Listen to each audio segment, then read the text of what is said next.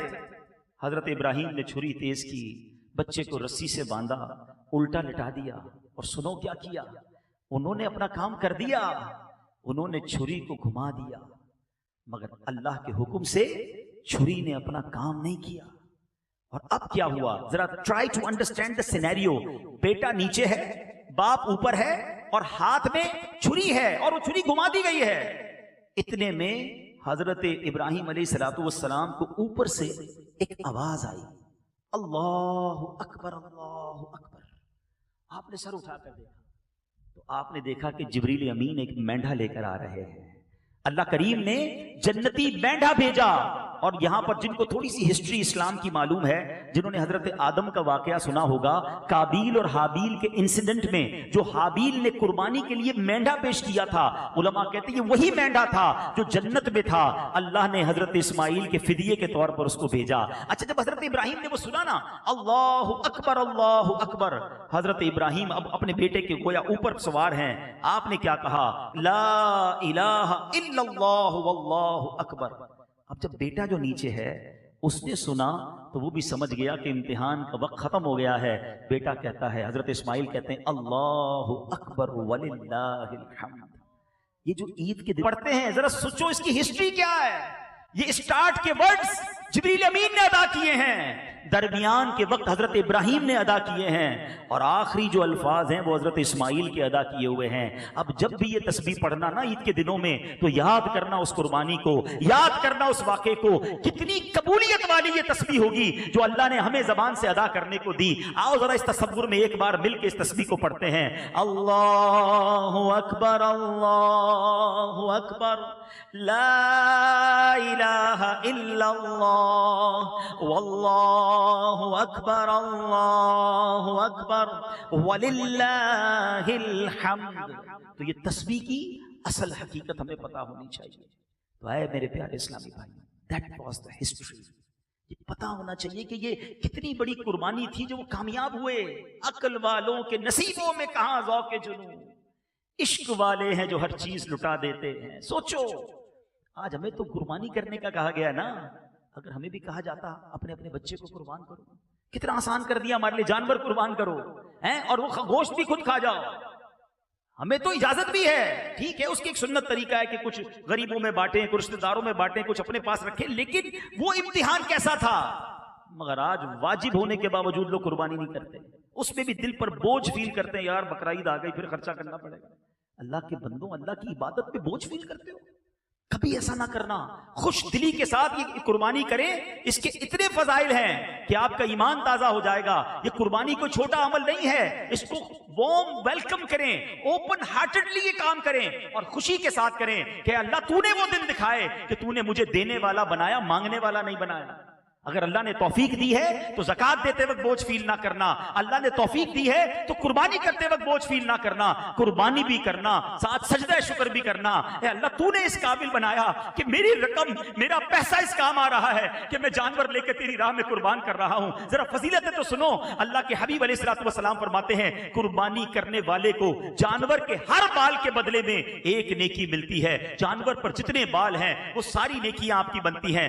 سنو، میرے آقا فرماتے جس نے خوش دلی سے، وہی والی بات جو میں کر رہا تھا، خوش دلی ہے، مزہ آ رہا ہو آپ کو عبادت کرنے پر، خوش دلی سے ثواب کی نیت سے قربانی کی تو وہ آتش جہنم سے حجاب ہو جائے گی، جہنم کی آگ اور آپ کے درمیان رکاوٹ کا باعث ہو جائے گی۔ سبحان اللہ۔ میرے آقا نے بی بی فاطمہ سے کیا کہا، خاتون جنت سے، اے فاطمہ اپنی قربانی کے پاس موجود رہو، کیونکہ اس کے خون کا پہلا قطرہ گرے گا تو تمہارے سارے گناہ معاف ہو جائیں گے۔ یہ ہے قربانی، اس کو نارمل سمجھا ہوا ہے، فیشن بنا دیا قربانی کو ہے۔ ذرا بتاؤں لوگوں کو کتنے کا جانور لیا، بہترین جانور لیں نو ڈاؤٹ، لیکن اللہ کی رضا کے لیے لیں، لوگوں کو دکھانے کے لیے نہ لیں۔ انما الاعمال بالنیات، عبادت کریں، جو بھی کام کریں بہترین، اللہ توفیق دے تو منڈی کا سب سے بہترین جانور لیں، اور اللہ ہمت دے تو نبی پاک کے نام پر قربان کر دیں۔ کیا پیش کریں جانا، کیا چیز ہماری ہے، یہ دل بھی تمہارا ہے، یہ جان بھی تمہاری ہے، سب کچھ تو آقا کے صدقے ملا ہے۔ ہاں یہاں کنفیوژن، شیطان ہے نا، فوراً اچھی بات میں سے کوئی ایسی بات نکال کے کنفیوز کر دے گا۔ اب اس کا شارٹ کلپ چلے گا تو لوگ کہیں گے اللہ کے نام پہ قربانی ہوتی ہے، نبی پاک کی قربانی کہاں سے آ گئی؟ اور اللہ کے بندوں، اس کا مطلب یہ ہے کوئی بھی بسم اللہ اللہ اکبر کے علاوہ کچھ نہیں کہتا، اس کا ثواب نبی پاک کو پہنچے۔ عیسیٰ بھائی کی قربانی، عبدالستار بھائی کی قربانی، نادر بھائی کی قربانی ہو سکتی ہے، اس میں کسی کو اعتراض نہیں ہوگا کہ نادر کی قربانی کیوں ہو رہی ہے، اللہ کے نام پہ ہوتی ہے۔ تب لوگ کہتے ہیں وہ نادر بھائی کا واجب ادا ہو رہا ہے، اب نبی پاک کا نام لیتے تو کچھ لوگوں کو مرچی لگ جاتی ہے۔ تو اپنے دل کا علاج وہ خود کرائیں۔ ہمارا مقصد بھی یہی ہے کہ نبی پاک کو ایصال کرنے کے لیے۔ آپ کو پتا ہے پیارے آقا نے ہمارے نام کی قربانی کی، ہاں مینا کے میدان میں، جو نہ بھولا ہم غریبوں کو رضا، آقا ہمیں نہیں بھولتے تھے، مینا کے میدان میں ہم تو پیدا بھی نہیں ہوئے تھے، مگر میرے آقا نے امت کے نام کی قربانی کی، ہم بھول گئے نبی پاک کو۔ جو نہ بھولا ہم غریبوں کو رضا، یاد اس کی اپنی عادت کیجیے۔ اللہ نے توفیق دی ہے تو سرکار علیہ الصلوۃ والسلام کے نام پر قربانی کریں، اپنے ساتھ اپنی جو بھی واجب ہے پہلے وہ ادا کریں، جن پر قربانی واجب ہے، پھر ایک جانور اور لے لیں، ایک حصہ لے لیں اور ان کے نام۔ میں تو بلکہ ایک اور مشورہ دوں گا، بلکہ میں کیا دوں گا، میرے پیر و مرشد کمال کا ایک مشورہ دیتے ہیں، جن کو اللہ نے نوازا ہے نا، دیکھیں قربانی کریں، پہلی بات تو یہ کر لیں اچھی نیت سے کریں، بہترین کریں، اور اللہ کی بارگاہ میں گوشت اور کھال نہیں پہنچتی، ہماری نیتیں پہنچتی ہیں۔ اس بندے کو مال سے محبت ہے، رب سے محبت ہے، کپڑے برانڈڈ لینے ہیں، گاڑی بہترین لینی ہے، جانور سب سے کمزور لینا ہے کہ چلو یار ادا ہو جائے، ایسا نہ کرو، خوش دلی کے ساتھ بہترین، لیکن بہترین دکھاوے کے لیے نہیں، اللہ کی رضا کے لیے. ٹھیک ہے. اچھا اب اس میں ایک اور کام کریں. سونے پہ سہاگا، نور علی نور، نیکی کو ملٹیپلائی کیسے کر سکتے ہیں؟ وہ ایسے ہوگا، مثال کے طور پہ آپ 2-3 جانور کر رہے ہیں، 4 جانور کر رہے ہیں، اور آپ کے گھر پہ آپ کے رشتہ دار، آپ کے ملازمین آپ سے گوشت لینے آتے ہیں تھیلی لے کر. عید کی صبح لوگ آ رہے ہوتے ہیں، بہت اچھی بات ہے، گوشت بانٹنا چاہیے. لیکن کیا ایسا نہیں ہو سکتا کہ میں 4 میں سے 3 جانور گھر پہ قربان کروں اور 1 جانور اپنے کسی غریب رشتہ دار، کسی غریب ملازم کو دے دوں کہ جا کے آپ یہ اپنے گھر پہ قربان کریں؟ یہ میری والدہ کے نام کا ہے، آپ قربان. یا اگر آپ نے نبی پاک کے نام کا کرنا ہے، بھئی یہ نبی پاک کے نام کا جانور ہے، آپ اپنے گھر میں قربان کریں. اچھا امیر اہل سنت تو کمال شخصیت ہے نا، آپ فرماتے جانور نہ دیا کرو، پیسے دیا کرو. اس کو کہو خود جا کے جانور خریدے. جو منڈی جا کر خریدنے کا مزہ ہے وہ اپنے بچوں کے ساتھ جائے. وہ غریب آدمی جس کے گھر پہ کبھی قربانی نہیں ہوئی، اب وہ بچوں کے ساتھ خریداری کرنے جا رہا ہے. اور آپ فرماتے ہیں صرف جانور کے پیسے مت دینا، چارے کی اور کسائی کے پیسے بھی دینا. وہ اپنے کھانے میں اس کو باندھے ہیں، وہ اپنا کھانا مشکل سے کھا رہا ہے، جانور کو کدھر سے کھلائے گا؟ اس کو جانور مثال کے طور پہ اگر 25,000 کا بکرا ہے، اس کو 30,000 دے دو کہ بھائی 1,000 2,000 5-6 دن کھانا بھی کھلانا، 3-4 ہزار میں کٹائی کروا لینا. اب 30,000 آپ نے دیے اس کو پتا ہے اس گھر میں کیا ہوگا؟ وہ بچے جنہوں نے کبھی قربانی نہیں کی ہوگی، وہ روز جانور لے کے گھومیں گے.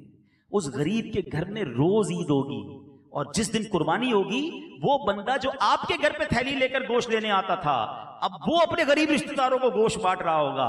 آپ نے جو اس کی عید کروائی ہے نا، کیا پتا اس کی ایک دعا سے آپ کے کتنے غم دور ہو جائیں گے. ہمارے گھر تو سارا سال گوشت پکتا ہے. ارے ایسے کئی لوگ ہیں جو مہینوں انتظار کرتے ہیں کہ ان کے گھر پہ گوشت پکے. یہ وقت ہوتا ہے نیکیاں کمانے کا، یہ وقت ہوتا ہے خوشیاں دینے کا. میں اچھی طرح جانتا ہوں، لاسٹ ٹائم اسی طرح ایک اسلامی بھائی نے کیا. گوشت نے 2-3 جانور اپنے رشتہ داروں کو یا ملازمین کو دیے، تو اس کے ایک ملازم نے آ کے اس کو کہا کہ آپ کو پتا ہے ہمارے بچے ساری رات سوتے نہیں تھے، وہ بکرے کے ساتھ دیکھتے رہتے تھے کہ ہمارے گھر بھی بکرا آ گیا. اور جس دن عید ہوئی ہمارے سارا گھر رو رہا تھا کہ اللہ کریم نے ہمیں ایسا موقع دیا کہ ہمارے گھر قربانی ہوئی ہے. یہ سوچ اپنانی چاہیے کہ ہم لوگوں کے دلوں میں خوشی داخل کریں. اور ایک اور مشورہ دے دیتا ہوں، جو بھی ہمیں مل رہا ہے نا، پیارے آقا کی آل کا صدقہ مل رہا ہے، تو نبی پاک کے نام کی جو قربانی کرنی ہو سکے نا، تو وہ سید گھرانے میں بھیج دو. ہاں کہ حضور یہ آپ ہی لے جائیں اور اپنے نانا کے نام کی قربانی آپ ہی کر لیں. آئے ہائے، جب نبی پاک ملاحظہ فرمائیں گے نا گنبد خضرا کے مکین کہ میرے نام کی قربانی میری آل کے گھر میں ہو رہی ہے، تو پھر وہ عطا ہوگا. تمہارا تو تم سے نہ مانگوں تو پھر کس سے مانگوں، تمہارا تو سارا گھرانہ سخی ہے. آقا کے گھرانے کی خیرات ملے گی. تو بہرحال this is the right time to get more good deeds. بہترین موقع ہے زیادہ نیکیاں کمانے کا اچھی نیتوں کے ساتھ. تو آج جو بیان کرنے کا مقصد تھا، اللہ پر بھروسہ. سب سے پہلے ریوائز کر لیتے ہیں، درود پاک کثرت سے پڑھنا ہے. پھر اللہ پر بھروسے کا ہمیں حضرت ابراہیم کی رازات سے درس ملتا ہے. کبھی زندگی میں قربانی کا موقع آئے نا، وقت قربان کرنا پڑے، مال قربان کرنا پڑے، اللہ کی راہ میں کچھ ٹائم دینا پڑے، تو ہمت کیا کرو. انہوں نے تو کیا کیا قربان کیا. اور آج لوگوں کے پاس کچھ دینے کے لیے نہیں، نماز بھی نہیں پڑھتے. رمضان میں پڑھ سکتے ہیں تو پورا سال پڑھ سکتے ہیں. یہ مبارک دن اور مبارک راتیں آ گئی. لیٹس کنیکٹ اگین ٹورڈز مسجد. آؤ پھر مسجد سے جوائن ہو جاتے ہیں اور نیت کریں کہ آج کے بعد ہماری کوئی نماز قضا نہیں ہوگی. ایسا نہیں، ایسا نعرہ لگائیں کہ شیطان بھی ادھر سے بھاگ جائے. آج کے بعد ہماری کوئی نماز قضا نہیں ہوگی. انشاءاللہ اللہ کی رضا کے لیے عبادتیں کیا کریں گے. اور الحمدللہ اس طرح کی باتیں سیکھنے سننے کے لیے دعوت اسلامی کے ماحول سے قریب آئیے. مدنی چینل دیکھیں، اس طرح کی سپیچز سنیں گے تو انشاءاللہ آپ کو اور سیکھنے کو ملے گا. ہر خطا تو در گزر کر بے قصو مجبور کی، مجھ کو ملی ہے عزت عطار کی بدولت، چمکی ہے میری قسمت عطار کی بدولت. میں ہوں نادر علی اور مدنی چینل کی پوری ٹیم کو میں مبارکباد پیش کرتا ہوں ماشاءاللہ. اور آج میرے گھر میں محفل ہوئی ہے اور میں سمجھتا ہوں کہ بہت اچھا لگا. اور سارا آج کارپوریٹ کے لوگ آئے ہوئے تھے، یوٹیوبرز آئے ہوئے تھے، تو بہت اچھا لگا. اور اگین دعوت اسلامی کا جو کام ہے وہ اتنا اچھا ہے کہ ان کے لیے دعا نکلتی ہے، دل سے نکلتی ہے کہ اللہ تعالیٰ دن دوگنی رات چوگنی ترقی دے. سب سے کام کی بات جو آج ہوئی نا حبیب بھائی سے ملنے کے بعد، وہ یہ کہ اتنے سالوں سے قربانی کر رہے تھے. اصل جو قربانی کی اہمیت ہے اور قربانی کی جو پچھلی ہماری روایت ہے وہ آج پتہ لگی ہے۔ اے دعوت اسلامی تیری دھوم مچی ہے۔ اللہ کا ذکر ہوا، کیونکہ اللہ پاک کے ذکر سے فکر سے رحمتیں آتی ہیں، تو مدنی چینل کی بھی بڑی کاوشیں ہیں جو آج ادھر آئے تھے سب۔ دیکھتے رہیے مدنی چینل۔ میرے اعمال کی اصلاح